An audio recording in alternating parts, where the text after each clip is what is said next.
We're seeing this a lot. It's called anti-islanding. A good example is a Tesla executive, and they say, we want you to go to Reno, Nevada. And he goes, I don't want to go to Reno, Nevada. Within their contract, they say, we will move you to Reno, and if at any point in time during that contract, we will pay for your relocation back to California if you choose to switch. Commercial real estate in Reno, Nevada is more than just buildings and transactions. It's the heartbeat of a thriving economy, a testament to ambition, and a canvas for innovation. In recent years, Reno has undergone a remarkable transformation. Once known primarily for its casinos, this vibrant city is now becoming a hub for technology, manufacturing, and outdoor recreation. But with growth comes challenges, and as demand for commercial spaces surges, investors face tough decisions. How can they secure prime locations? What strategy will ensure profitability in this competitive market? And how can they navigate the unique opportunities and risks that come with investing in commercial real estate in Reno, Nevada? Join us as we interview Chase Houston from Logic Commercial Real Estate, and we dive into the world of commercial real estate in Reno, discover the insights, strategies, and success stories that will inspire and empower you on your journey. Are you considering relocating your business to Nevada and bringing your team with you? Subscribe to our channel and ring the bell for notifications to learn more about why Reno is an excellent choice for both living and working. We release new content every week that showcases Reno's thriving community, business-friendly environment, and quality of life. So Chase, thanks for coming in today. And we brought Chase on obviously to talk about commercial real estate. How long did you say you've been doing this? About 10 years now. About 10 years now. And the way we originally met was he saw some of my content, and also I'm part owner in a commercial building. So we started talking about commercial real estate, and then we realized, hey, we've never talked about commercial real estate on our channel before. So why don't you tell people a little bit about, the different types of real estate? I know in my industry, we're talking about single family and multifamily, but I don't think a lot of people know much about commercial real estate. So why don't you tell them a little bit about what you guys do and what people are typically looking for? Absolutely. So I guess from your perspective, residential, most people go, okay, multifamily is the next logical step because it's just more living situation. So generally commercial, we deal with multifamily 5 units and up. That's kind of commercial product. We also do retail, which is what you would go to the store, go to the restaurant. Industrial and office are your kind of 4 major sectors in commercial. And they are, I'm guessing, spread out. I know for me, the commercial stuff I think of is that industrial that's kind of segmented into a certain part of town that is completely different than I think what most of my clients and people would reach out to me. It didn't even dawn on me until you even said that, that once you get over 4 units, it turns into a commercial property, which is something I should know. But when people are coming here, are you seeing most people that are buying commercial stuff here coming from other places? Or is it local people expanding or shrinking their businesses? We're seeing both. Obviously for you as well, California is a big factor for all of us. Whenever the governor of California says something, it's like brace for impact here. Right. So we're seeing a bunch of that come from California, both investors and companies come out of California. They want to be within driving distance or close enough that they can go see the property. So when they sell something in California, most logical step is to go to Nevada. It's a great state to do business in, especially to have commercial property in. And are you seeing people where they're just buying a property here and putting part of their business here? Or are they shutting it down in California and coming here? We're seeing both. Okay. So we're seeing companies that don't want to make the big step. So they're keeping a headquarters in California and then expanding into Nevada with maybe a logistics warehouse out here. Right. And then we're starting to see them make the final move over to Nevada. Well, and I realize as we're driving around Reno, you're seeing these, whatever you call them, I call them lean-to buildings where there's just these big kind of almost warehouse-looking buildings. There's one going right by my gym. They're all up and down the freeway everywhere. So are those more of what you're seeing people do? Because for example, my building's more of a office building type of thing. So are you seeing people come more for those kind of buildings or more office type stuff? Yeah, so we call them industrial tilt up. Okay, there you go, yeah. So they tilt up into concrete walls, and we're seeing a lot of that. That's one of the big main drivers for our economy right now is logistics and manufacturing, especially here. A lot of people don't realize that Reno is further west than LA. Right. And so you can hit that 2-day shipping window for 5 states.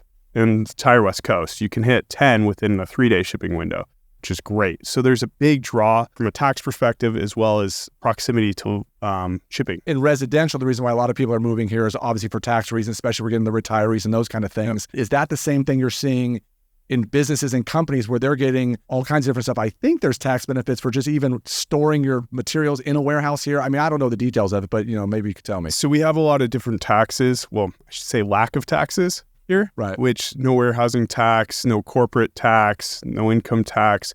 So they come here for a variety of reasons. Generally, they could save. We're still, even though our rents for industrial have more than doubled in the past 3 years, we're still cheaper than the national average. So they're saving money by warehousing here.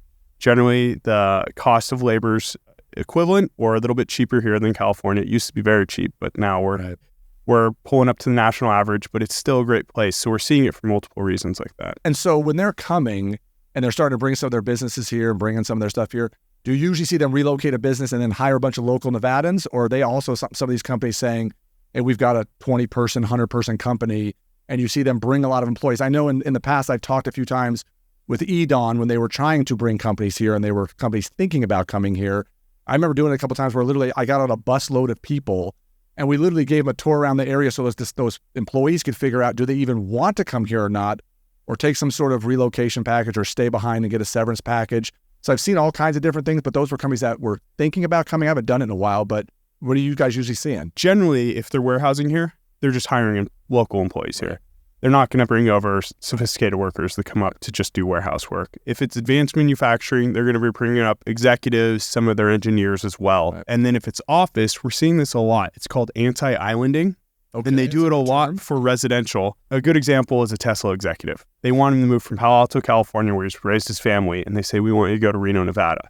And he goes, I don't want to go to Reno, Nevada. And so what they do is within their contract, they say, we'll move you to Reno. It's a 6-month contract. And if at any point in time during that contract, we will pay for relocation back to California if you choose to switch. Okay, this is a new thing. I have not heard this one yet. I haven't talked to any of my residential friends that have told me a story like that. So that's very interesting how they're working that. Yeah, so they'll actually buy out the house for them. If they've bought a house, they'll generally pay for a rental through the end of the year if that's the way they like to do it. But we're seeing that quite a bit. And like I say, so that is like totally a new thing that I learned today. Are you seeing like special locations? Obviously, everyone hears about Trick and how a lot of companies are going out there. So typically out there, what kind of companies do you see that go in that area? Tesla's obviously big. Well, of course, right. A lot of data centers are hitting out there because land is cheaper and they don't need to be in the middle of the center. And it's along what we call the super loop. Right. Have you heard of this before? I haven't heard that term, the super loop, but if people haven't done it, because I've driven to Vegas a few times and the easiest way now is to just turn right on USA Parkway and do that 20 miles before you get to that. Well, it's a hyperloop where it's a data highway. Oh, totally different. Where they've laid data cable, and it basically goes from Reno, San Francisco, San Francisco to LA, LA to Vegas, and then all the way back up to Reno. Okay. So it's basically a super highway for data centers. And so they're doing that so that it's making just more convenient for them to be here and not so dependent on California. Exactly. Okay. Yep. And so those companies that you're seeing, because again, when I drive up and you go through the main USA Parkway, I don't know how much it spiders off of USA Parkway, but if you go through, there still seems like there is a ridiculous amount of space and room. There's even a few traffic lights now as you're driving down that 20 miles of USA Parkway. Is a lot of that out there for sale, or is there just a lot of companies that own the properties that just haven't built stuff yet, or how's that all working out there? So all the property from the original developer has been sold. Okay. It's all in either private hands or it's been developed. Okay. And the issue that we're having is we still have a lot of data centers that want to come into our market. We're having two issues. When Switch went in, basically nobody after that could build data center. So if the property was still owned by the original developer, it could not be data center after Switch came in. I believe that was 2015. So that's one issue because it basically excluded a bunch of land out there, so no other data center could go. And so it only left to those that had bought prior to the agreement with Switch data center. The second thing is that we don't have enough power in the state. I was going to ask why that was. I mean, did Switch just get an exclusive saying they're the only one, or was it was a power issue? It's both. So Switch has their exclusion. There's still land out there that you could buy as a data center. We've walked through this process before with data centers. And then they go, all right, I need megawatts of power, not, several hundred kilowatts. I need megawatts. And to get megawatt power, we're looking at a 5-year wait at a minimum. Right. And then there's a waiting list beyond that. So basically you pay $25,000 with NV Energy. They put you on their waiting list to then get power. And I believe right now it's up to, I've heard as high as 15 different people that want megawatt power. So it's going to take a while before you get the power necessary for a data center. Well, it's one of these are the things that people don't think about when there's construction going on. Like I said, my son works for a construction company. They build mostly apartment buildings, some senior community living. And he says the same thing to me. It's like getting some of the utilities and some of those companies out there to do the work that they need to finish these buildings.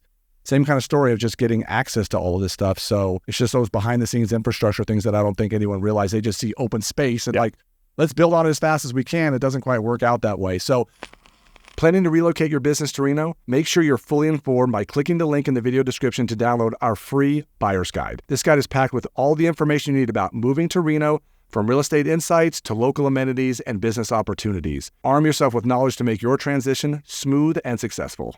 Are there other particular areas? I mean, in my brain, you have the old industrial area that's kind of in Sparks that, runs through there and out on Trick. But where are companies typically, I guess it probably depends on what kind of company they are, but are there certain parts of town, certain areas that they're looking to be in? It all depends on the type of company. So we're dealing with the company that's advanced manufacturing, so they need higher-end employees. So generally, we want to keep them within the city center if possible, because they're willing to pay a higher rent so they can be close to the employee base. They are going to want to be in something newer, especially if they have specialized use. So they need air-conditioned space, which generally isn't common with warehousing space. Okay. If you're just a warehouser, you're going to go out to Spanish Springs, you're going to go out to Verdi, you're going to go out to Stead, maybe out into Trek as well. There's a lot big of buildings. Mm-hmm. So are you seeing then more people coming in and buying? Because obviously you guys do a lot of purchases and a lot of lease. Yes. Are you seeing these companies come more and they're just buying either land and building their own buildings or buying existing buildings? Or are they just saying, hey, I want to come and just rent what's already there? It all depends on timing. Right. So a lot of people come in with hey, I see a bunch of land. I'll just go buy and build. It's got to be cheap here. It's not. It's not cheaper than most. So a lot of times they end up leasing. And then if they go through expansion, we're seeing them go buy a building or lease. So right now with interest rates, it's changed drastically. It used to be a lot of investors coming in saying, this is great. I'm buying an investment here. I'm buying one there. Now with interest rates, the cap rate, is what we call cap rate, hasn't changed yet because most of the stuff's selling for a 6 cap. And if your interest rate's 7, you're already losing 1% on your investment day one. And so we're seeing a lot of owner users because their rents have continued to go up. And now they're like, all right, I don't have to worry about an investment side. It just needs to make financial sense for me.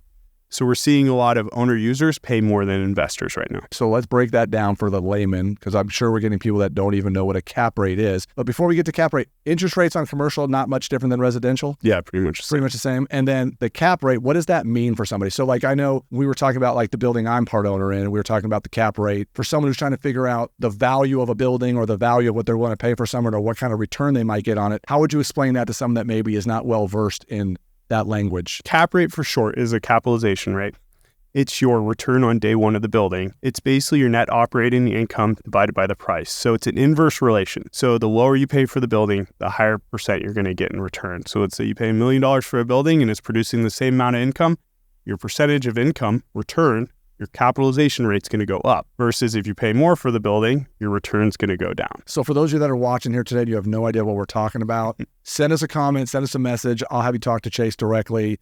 So that if you're someone who's thinking about buying or selling or leasing, whatever it might be in commercial, then he can explain it to you. But usually people that are involved in commercial, they'll understand a little bit more and get that. But you see it a lot when on a single family home, when people are trying to figure out just investment property in general and how that all works. So that's good to know. And again, you're seeing more buyers and renters right now, like people coming here? Absolutely, yeah. Okay.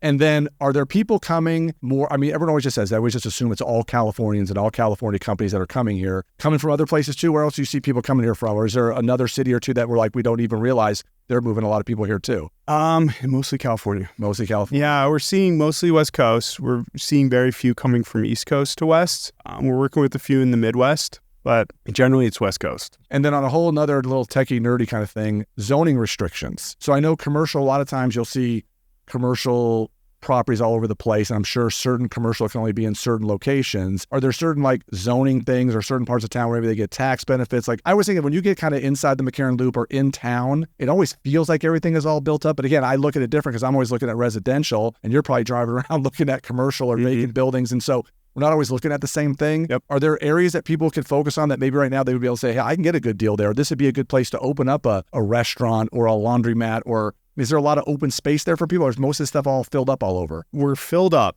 The problem that we're running into is we're running out of land. What happens to a city when they start to run out of vacant land is we start to turn to what we call infill projects, which is buying an existing building, tearing it down, or remodeling. So we call them submarkets in commercial, different submarkets, which are good and you can find deals in. So it really depends on what you're looking for. If you're looking for office, I like to call it the Meadowood submarket, which is by Meadowood Mall. Mm-hmm. And so there's still some great office deals in there. They're older office buildings, but you could do a nice renovation. You get it for a steal, in my opinion. And it's an interesting submarket because it commands some of the highest rents in our market, as well as some of the lowest. So if you do a renovation, it's a quick value add, is what we call it, to the building. Well, that's good to know. And I know as we keep coming further and further, I'm seeing all these other projects as you get more towards Mount Rose Highway. There seems to be a lot of commercial projects going on there, whether it's, for my lack of a better word, strip malls and other spots down there. So you're still seeing a lot of new construction. Before I even answer that, when you're talking about more of the infill, are they going to eventually start letting us go up? It depends on restrictions. So if you're building anything along like California Ave, you're restricted to 4 stories. A special use permit could change that, and it's really up to the city to decide that. Well, because I know the biggest project I always think of is where, back for the people that have lived here a long time, you go back by Park Lane Mall. That mall got torn to the ground, and then that parking lot in that area sat empty forever. And now there's just this massive project in there. And I know some of those buildings are, for Reno, when you get out of the downtown, they're relatively tall. So I didn't know if they were letting them go that high. I know my son said they're building now apartment buildings. They're going to let them go 5 stories high, which he said if they go even one more, now they're going to be considered literally high rise. Once I think you get to 6 stories, he was telling me it was going to be considered high rise. So you're already seeing people starting to go up more. I just was curious as if we go back in town if they're going to allow for some more of that. It's really a cost modeling. We do very little ground up apartments. Okay. From what I've heard is once you exceed 3 stories, you have to have it completely sprinklered. Oh yeah. So your costs start going up. And so then it's basically analysis of can your rent support the cost of going higher. So you'll see a lot that max out at 2, maybe 3 stories. Now that we're commanding higher rents, that's probably why you're seeing more taller buildings. Well, that's something I'll definitely have to reach out and ask him, because it's curious you say that, because when he first started, they were doing mostly 2 and 3 stories, and most apartment complexes in our area are 2 and 3 stories. And now their companies he said they're definitely going up to 5, and now you have all these extra things.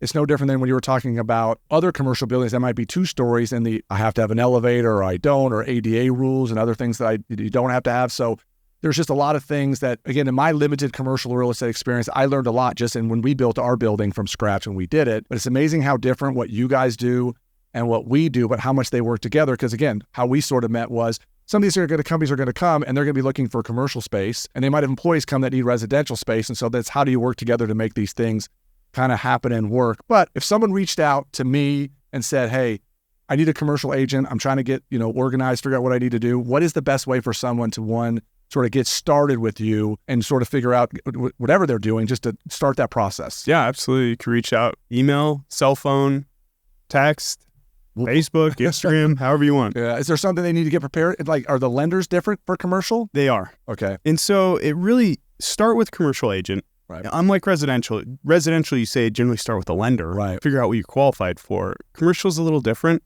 Let's see what you're looking for, and then we could give you advice, point you in the right direction of the correct lenders. I was going to say, so what kind of lenders? It's not, obviously in residential, everyone kind of thinks of the certain lenders, but in commercial, is it completely like, are there different banks or people that they're aware of that are better to use? It's generally the same banks. So you're going to be dealing with, state and local banks for commercial loans, as well as the international ones. It depends on what you're doing. So a lot of people don't realize this. They're like, oh God, commercial, it's a big building. It's $1 million building. And in commercial, 20 to 30% down is standard. So that's a lot of money to come out of pocket to buy a building. But if you're a business that's been in business for over 2 years, you're going to occupy more than 55% of the building, you can apply for an SBA loan, which is only 10% down. And it's a fantastic loan product. It's backed by the federal government.